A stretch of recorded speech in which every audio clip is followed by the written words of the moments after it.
Hello everyone and welcome back to a brand new video from BuriedONE. In today's video we're going to be talking about the Radeon VII and what this graphics card actually means for crypto mining.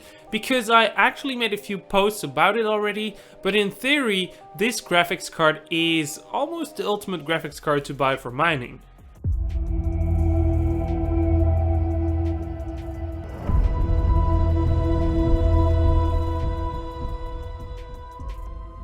But these guys have thrown a massive, awesome graphics card with one of the biggest bandwidth on memory that has ever been seen on a gamer's graphics card.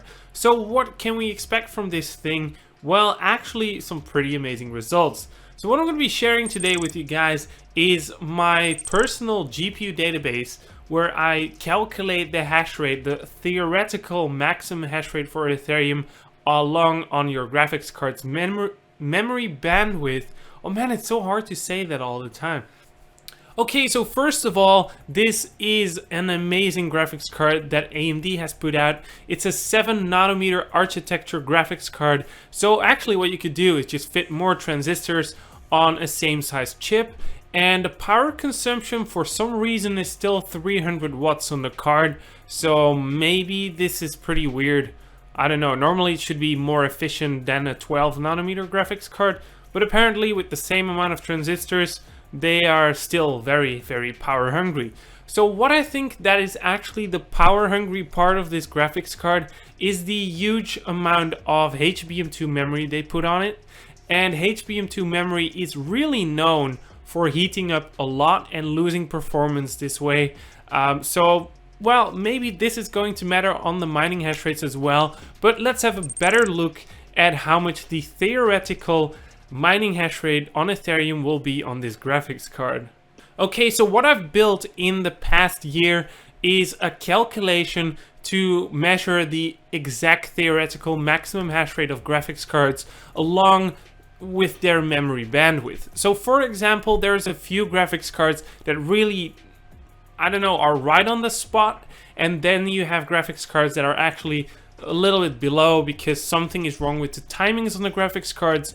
But even though I'm gonna give you guys this file as well, so you can just have a look at it or something and you can calculate it yourself, just add a new line, and the only thing you need to fill in is the memory bandwidth in gigabytes per second.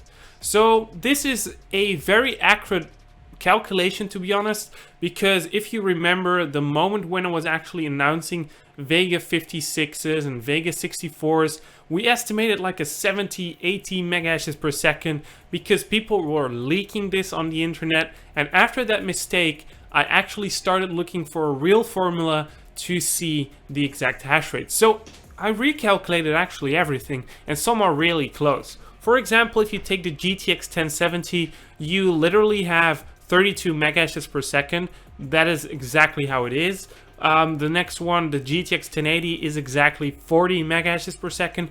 That's also exactly how much it is. The 1080 Ti is 60.5 megahashes per second, and a lot of people will say like, nah, that's not true. But actually, I've seen some guys pulling off 56 to 58 megahashes per second on a GTX 1080 Ti with the right enlargement pill and the right software to change the P state of the card.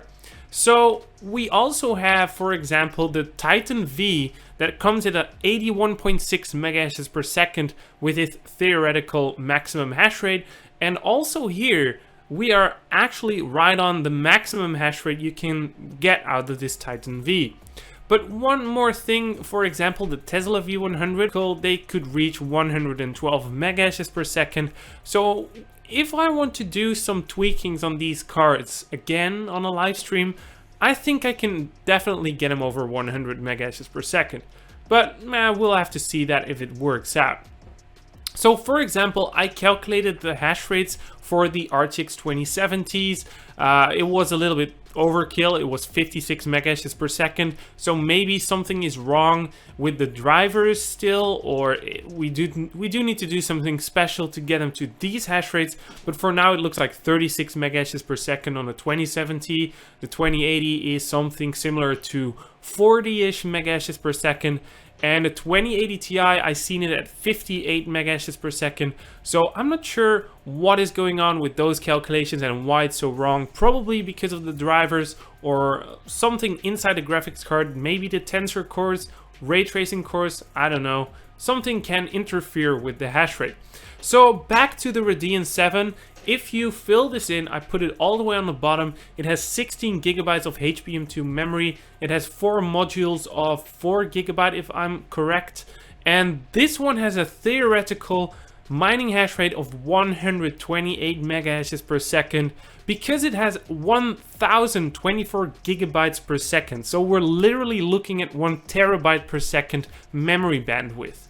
And the awesome part is, because the HBM2 memory is so close to the core, the latency is amazing. So what we can expect with Monero mining, for example, could be easily over 2000 hashes per second, just as the same previous Vega architecture. But I'm not sure if it's going to pass 3000 hashes. We have to see that on Monero. I haven't built a Monero mining hash rate calculator actually. We should definitely do that. But this theoretical 128 megahashes per second on a Radeon 7 would be amazing. And a lot of people have heard this in the beginning of the video. I really calculated the Vega 56 and the 64 wrong at the beginning, and I recalculated them with my formula.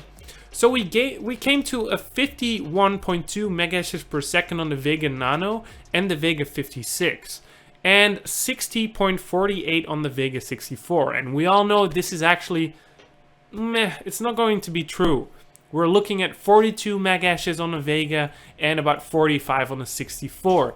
So where is this problem? Well, I know a guy that works with AMD, and he actually has a Vega Nano that can reach 50 megahashes per second if he wants to. So he's only 1 megahashes per second off. And what he told me is that actually the timings on the HBM2 memory are also off. So AMD seems to have these weird things like having hash rates that are a little bit off thanks to the really weird timings in their graphics cards. So for example, the RX 580 with about 32 megahashes per second mostly comes after you do a BIOS mod, when you change the timings of the graphics card. So here you go, they have actually really accurate results according to this calculation.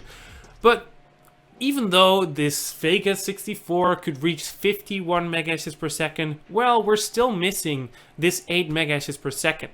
So with the Radeon 7, we can probably see that we're gonna be nearly to the 70 to 96 megahashes per second that you could expect in the first moment.